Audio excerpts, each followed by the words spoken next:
খেয়ে বেঁচে থাকে, ভাত। দিনের শেষে বাঙালির ভাতটাই যথেষ্ট পুষ্টিকর খাবার বলে মনে হয়, কিন্তু সেই ভাতে বাঙালি বা ভেতো বাঙালির চাল কিনতে গিয়েও পকেটে ছাকা এবং প্রত্যেকটা কেজিতে চালের দাম বৃদ্ধি পেয়েছে। যদি আপনাদের উদাহরণ দিই, শুরুটা যদি মিনিকেট চাল দিয়ে করি, মিনিকেট চালের আগে দাম ছিল প্রতি কেজি ৪৫ থেকে ৫০ টাকা। বর্তমানে প্রতি কেজি মিনিকেট চালের দাম হয়েছে ৬০ টাকা। পাশাপাশি বাঁশকাঠি চালের দাম আগে ছিল ৬০ টাকা, সেটা এখন ৭০ টাকাতে পৌঁছে গিয়েছে।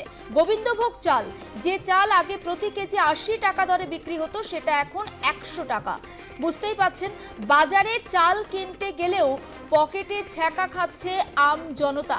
কিন্তু প্রশ্ন হচ্ছে, কোথাও গিয়ে যোগানে কি ঘাটতি, নাকি কোথাও যোগান থাকা সত্ত্বেও ফোড়ে নামক যে বিষয়বস্তুটা আছে বাজারে বিভিন্ন সময় আমরা দেখি, তাদের রমরমার জন্যই এইভাবে দাম বৃদ্ধি। কারণ ধান উৎপাদনে আমাদের রাজ্য খুব একটা দেশের মধ্যে পিছিয়ে নেই। সেদিক থেকে দেখতে গেলে টাস্ক ফোর্সের কথা তো আসে, এবং টাস্ক ফোর্স আমরা দেখি মুখ্যমন্ত্রী মমতা বন্দ্যোপাধ্যায় যখন ধমক দেন তখনই টাস্ক ফোর্সকে বাজারে নামতে। এক্ষেত্রে এই যে চালের চড়া মূল্য, টাস্ক ফোর্স কোথায়, প্রশ্ন তুলছেন অনেকে। আমরা বেলেঘাটা বাজারের দিকে একটু নজর রাখবো। আমাদের প্রতিনিধি সঞ্জনা লাহিড়ী সরাসরি রয়েছেন আমাদের সঙ্গে। সঞ্জনা, তুমি বাজারে রয়েছো, সেখানকার ক্রেতা বিক্রেতা দুপক্ষের বক্তব্য শুনবো তোমার মাধ্যমে।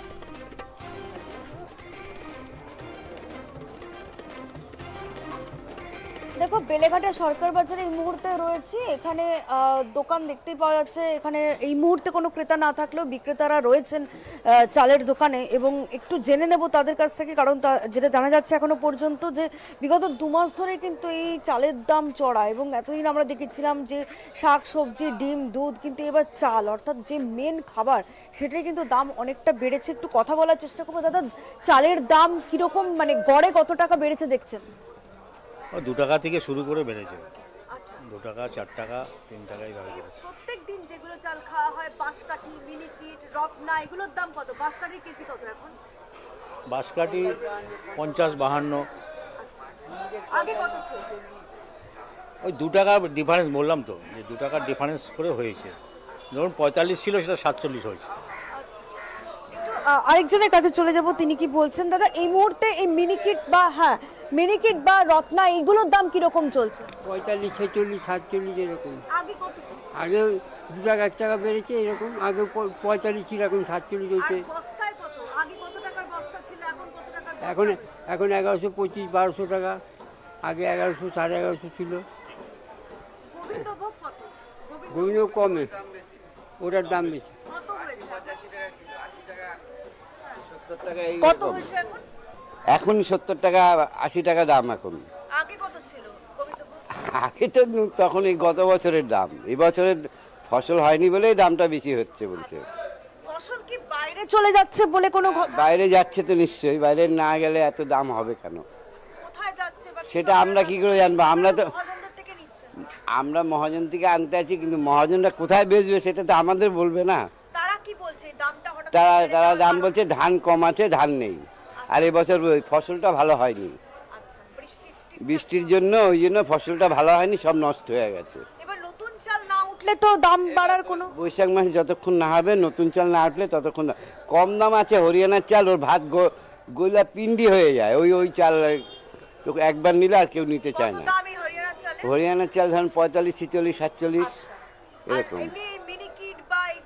এই মিনিকেটটাই দামটা বেশি, মোটামুটি ৪৮, ৫০, ৫২, ৫৪। বাঁশকাঠি তো ৬০ টাকা, ৫৮ টাকা, ৫৬ টাকা, ৫৫ টাকা। রত্না তো এখন হয় না, এখন আর ধরে না। ওটা কম দামে চাল আছে। মাসুরির দাম কম, মাসুরির দামটা কম আছে। মোটা চালের দাম কম। হ্যাঁ, এখন তো লোকে কম কেনে, অল্প কেনে, কিন্তু ভালোটাই কিনতে চায়, সেইটাই।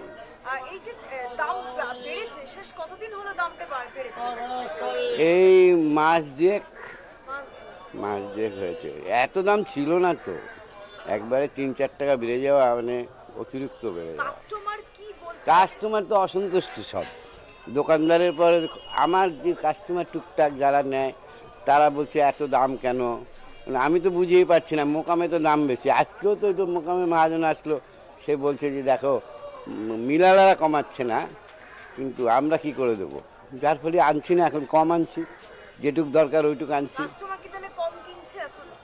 কিনছে যার যেরম লাগে, কিন্তু কম তো নিশ্চয়ই নেবে, এত দাম হয়ে যাচ্ছে। তা চালের দামটা অতিরিক্ত বেশি, চাল বলে না সব জিনিসেরই তো দাম বেশি, আটার দাম বেশি, আটা তো 35-40 দেখো জুলেখা, বুঝতে পারছি যে যেটা মেন খাবার বাঙালির, যে ভাত, শুধুমাত্র বাঙালি নয়, আমাদের রাজ্যের বেশিরভাগ মানুষেরই যেহেতু খাবারের ভাতের একটা জায়গা রয়েছে, সেখানে ক্ষেত্রে দেখা যাচ্ছে সেই জায়গাটাও কিন্তু কার্যত এই মুহূর্তে বেশ সমস্যাজনক পরিস্থিতির মধ্যে রয়েছে। থরে থরে সাজানো রয়েছে চালের বস্তা, কিন্তু সে তুলনায় দেখতে পাওয়া যাচ্ছে চালের সেই পরিমাণ যে বিক্রি, সেই বিক্রিটা কিন্তু অনেকটাই কমে গিয়েছে, এবং সেই বিক্রি কম হওয়ার কারণ কিন্তু হিসেবে দেখা যাচ্ছে যে এই মাত্রাতিরিক্ত দাম, এবং 2 মাস ধরে এই দাম চলছে। এমনকি আমরা বিভিন্ন সূত্র মারফত যেটা জানতে পারছি যে এই চাল কিন্তু অনেক বেশিরভাগটাই বাইরের দেশে চলে যাচ্ছে, অর্থাৎ সাউথ আফ্রিকা এবং তার পাশাপাশি বেশ কিছু জায়গা, ভিয়েতনাম, এই সমস্ত যেই জায়গাগুলো এখনো পর্যন্ত ভাত প্রধান দেশ, সেই সমস্ত জায়গায় কিন্তু অনেক পরিমাণে চাল চলে যাচ্ছে, বা বলা যেতে পারে যে রপ্তানি হয়ে যাচ্ছে। এর পাশাপাশি বাংলাদেশেও কিন্তু রপ্তানি হচ্ছে। এর জন্য অনেকটা পরিমাণে চাল রাজ্যের বাজার থেকে কিন্তু প্রায় দেখা যাচ্ছে যে সেই তুলনায় কিন্তু থাকছে না, এবং তার মধ্যে রয়েছে ফোড়েদের বেশ একটা চরমতা, এবং সেই জায়গায় দাঁড়িয়ে যে দামটা যে অনেকটাই রয়েছে তেমনটা কিন্তু সার্বিকভাবে দেখতে পাওয়া যাচ্ছে। সেক্ষেত্রে বলাই যায় যে নতুন চাল যতদিন না উঠছে, যেরকম আর কি আমাদের সঙ্গে যে সমস্ত বিক্রেতারা ছিলেন তারা যেরকম বলছে যে নতুন চাল যতদিন না উঠছে, বা বৈশাখ মাসে নতুন চাল যেমন ওঠে, সেই নতুন চাল যতদিন না উঠবে সেই চালের দাম কিন্তু আবার লাগামের মধ্যে আসবে না। সেই সঞ্জনার সঙ্গে থাকো। এই মুহূর্তে আমাদের সঙ্গে টেলিফোন লাইনে রয়েছেন টাস্ক ফোর্সের সদস্য রবীন্দ্রনাথ কোলে। রবীন্দ্রনাথ বাবু, যে বিষয়টা জানতে চাইবো, এই যে হঠাৎ করে চালের দাম বৃদ্ধি, সেক্ষেত্রে টাস্ক ফোর্সের ভূমিকা কি?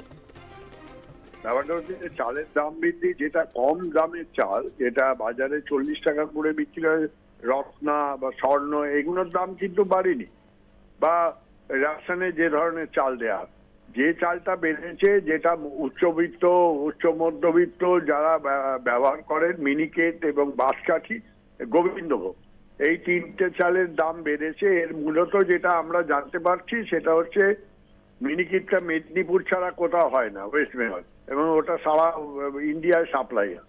সেরকম গোবিন্দভোগটা বর্ধমান ছাড়া কোথাও হয় না। সেই জন্যে এই চালটা এখন মোটামুটি যা শুনছি ধান শেষ হয়ে গেছে মিলগুলোতে। বাকি যে এটা এখন নতুন যে হয়েছে, চাষ হয়েছে, সেটা উঠতে এপ্রিল। তার আগে এটা এরকমই হয়, প্রতি বছরই এই টাইমে একটু বাড়ে। তো সেরকম খুব একটা বাড়েনি, বেড়েছে 5-6 টাকা করে বেড়েছে। সেই জন্য আমরা বিষয়টা দেখছি, আমি ওপর মহলে জানিয়েছি। এটা এ ব্যাপারে যদি কিছু করার হয়, তার জন্য এখনো পর্যন্ত আমাদের কাছে কোনো নির্দেশ আসেনি। মমতাদি যদি এ ব্যাপারে কোনো নির্দেশ থাকে তাহলে নিশ্চয়ই দেবেন, দিলে আমরা সেইভাবে পদক্ষেপ করব। বেশ, অনেক ধন্যবাদ আমাদের সঙ্গে কথা বলার জন্য। আমরা কথা বলছিলাম টাস্ক ফোর্সের সদস্য রবীন্দ্রনাথ কোলে ছিলেন আমাদের সঙ্গে টেলিফোন লাইনে। অর্থাৎ ওপর মহলে যদি নির্দেশ আসে, তাহলে সেই মতো টাস্ক ফোর্স বাজারে গিয়ে পদক্ষেপ গ্রহণ করবে। আমি আবারও যাব সঞ্জনার কাছে। সঞ্জনা, যেমনটা জানাচ্ছিল,